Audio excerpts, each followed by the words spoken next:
to Straight Talk.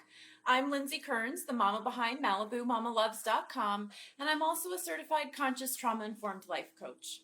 You guys, when I came out of my isolation and my depression, my eyes really opened up wide to just how many people are affected and how common depression and anxiety truly are. I mean, literally over 20 million Americans each year report depression and anxiety.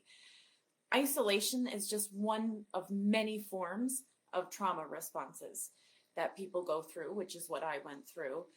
And when you're carrying this unhealed trauma or survivors of domestic violence, it's going to look unique unto each person.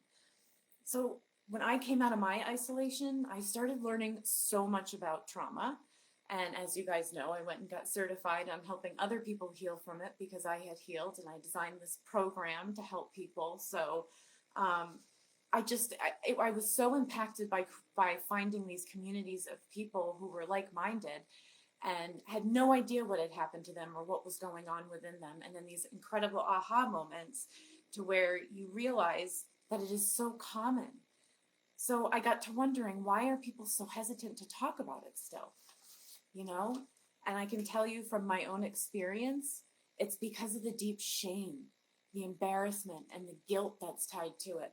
Because the reality is nobody knows that you're going through it, right? It's not like a skin wound where you can see that there's a huge gash and you have, a reason to be hurting. You can't see it. It's emotional, it's mental. And this just creates doubt in yourself because you can't see it, you can't touch it, but you feel it so strongly. And the thing is, once you've lived through it, or unless you've really lived through it, it's hard to identify with. And I've said this before to you guys, but I truly, I wish that I could go back, me now, I wish I could go back to that girl when I was depressed and isolating and reach in and say, or even say it to somebody that's in that position right now and say, you're not alone. It's okay to feel that way. And there is nothing to be ashamed about, because the reality is that we all go through stormy seasons and things happen in our lives. And when we have unhealed trauma, that actually creates chemical reactions within us that we're not in complete control. And it's okay to understand that this is happening to us and this is happening to other people, and everybody copes differently. And what I really want to talk about today is how our brains work on trauma. Because for me, this was like a huge aha moment when I started reading up on okay, what is going on with me? Why am I experiencing this? Why am I having a hard time breathing all of a sudden? Why am I, my heart rate is pounding and I'm sweating and I don't know which direction to turn into. But there was no immediate danger. I couldn't understand that. So I wanted to start to learn about our brains on trauma, and I want to share just a little bit of information with you today. It'll be a heavy information drop, but it was so enlightening for me. Maybe it will be for you too. So it's important to understand that when we are traumatized, there are chemical imbalances and reactions because of that trauma. It changes our neural pathways, right? And it chemically alters our ability to think, to react, and to work for ourselves. It just puts us in a survival mode. So whether your trauma was acute, whether it was chronic or complex, trauma changes our perception of the world around us and how we fit into that. And our bodies chemically create change to help make that happen. This trauma will cause us, once we go through it, and how we fit into the world, we're confused all of a sudden. This causes us to get stuck on autopilot, or with really so strong limiting beliefs that aren't serving us, and you sink into this hole of confusion. So here's how our brains and our bodies work. Our brains and our bodies are made up of a bazillion tiny little cells, right? Each tiny cell records every memory. When we are traumatized, our bodies and our brains, right, all those cells, they record that feeling, and because it was such a strong feeling, they become that much deeper neural pathways. They think they record these feelings for our future safety, right, because our bodies are meant to survive. Our bodies are built to keep us alive, so when we're traumatized, our bodies are going to put us into a mode to try to keep us safe. So they create these neural pathways in our brain. Now, these cells have the ability to be reactivated at any time in your life. It can be a week later, can be a month later, can be 30 years later. Or you can have a very subtle reaction for 30 years and have no idea why you have that reaction.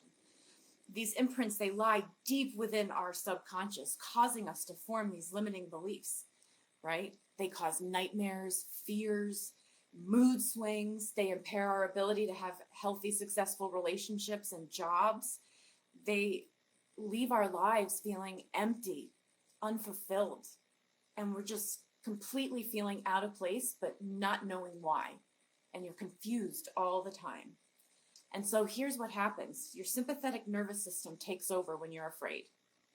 It alerts your body to the fight, flight, freeze, or fawn mode, right? This mentality. Now, this threat, it can be real, or it is equally as severe if the brain just perceives it. If you think about it and you all of a sudden start thinking this is going to happen, your body's going to be thrown into that survival mode just as strongly as if you're really in that situation. So either way, these triggers, they can be brutal. And it does trigger that memory, that cell like we just talked about, and it throws you in to your reptilian brain. Now there's three parts of the brain. You've got the reptilian brain, which is your innermost. This is your survival brain. This is where the fight, flight, freeze, and fawn, and the parasympathetic nervous system and the sympathetic nervous system hide out. Okay? Then you also have your mammalian brain, which is the mid-level brain. This processes your emotions and kind of conveys your sensory reliefs like touch, feeling, smell. And then you have the neo-mammalian brain, which is the front part of your brain. This is the most developed, but not fully, completely understood yet. None of the brain is. We're still learning so many amazing new things almost every day. But this gives the control of the cognitive processing, decision-making, learning, memory, those types of functions. And now it's interesting that that part of the brain is not fully developed till you're 25. At least, and that's why they always say people under 25 just sometimes don't make the brightest decisions. But anyway, when you are in a traumatic experience, whether again it's perceived or real, this your reptilian brain takes control and it shifts you right into survival mode. So it's all of a sudden triggering your body to produce the hormones, cortisol and lactic acids that are, getting your adrenaline going and preparing you to either fight or to freeze or to fly or to fawn over the person, to act in some way, but for your own survival. And the higher rates of hormones, they really prevent us from thinking straight. We lose it in that moment to calm down and think, okay, let's think how a logical reaction would be. We lose that ability. You can't do that anymore because you're just flooded with chemicals and these neural pathways are taking control that aren't serving you. They're putting you back where you used to be, not where you are today. Does that make sense? And much later, when the threat is gone, your parasympathetic nervous system kicks in, and that gives you the stress hormones to reduce your stress, right? It puts your body into the registorative autopilot mode. And again, this is where you can get stuck for a long time. But it's in knowing and understanding that this is happening that you can really start to make progress with it and stop the triggers to the level that you're experiencing it now. That's why we need to talk about these things, you guys. And there's nothing to be ashamed about because as I just explained, it's not, Lindsay acting cuckoo. It's I'm having a chemical response to something. I need to be aware of that so that I can combat it. And what do you do? Well, the first thing you want to do, most people don't realize, is that when we become stressed out, when we become anxious, when we feel we're in danger, we don't breathe as deeply as we should be breathing. We don't breathe nearly enough. We're not getting enough oxygen in our brain. So that combined with all the stress hormones being produced, it's a recipe for disaster. So stop and breathe. If you notice when you're stressed, your stomach is always in knots, and that's because you're not getting enough oxygen and you're keeping too much of that carbon dioxide in. So you need to breathe in and breathe out. I like the 3-3-3 exercise where you breathe in for a count of 3, hold it for a count of 3, and then breathe out for a count of 3. And I find that to be really helpful and the best first step you can do when you are feeling your brain on trauma, when you're feeling triggered, when you're feeling scared, when you're having a nightmare and you wake up. Just breathe. Be present in that moment and use a mantra. You are safe. I am safe. I am okay. There is no danger. And the more you start to talk about that, the more your brain, those neural pathways will start to change. But we'll talk about that in another episode. Today, I just really wanted to cover and share with you guys what happens when your brain is on trauma, because something is happening. And the more that we can be aware of it, the more we can help stop that and change those habits. Because once you bring something from your subconscious to your conscious, your brain has to deal with it. You have to process it, and it will be fixed. So I hope this helped to enlighten you. Give this video a like. I totally would appreciate it. I'd love to read some comments from you guys. Give me a shout out. Let me know what's going on with you and how your week is going so far. And we will see you right back here on Friday, where we're going to talk about you are what you eat. All right, you guys, have a great day. Bye.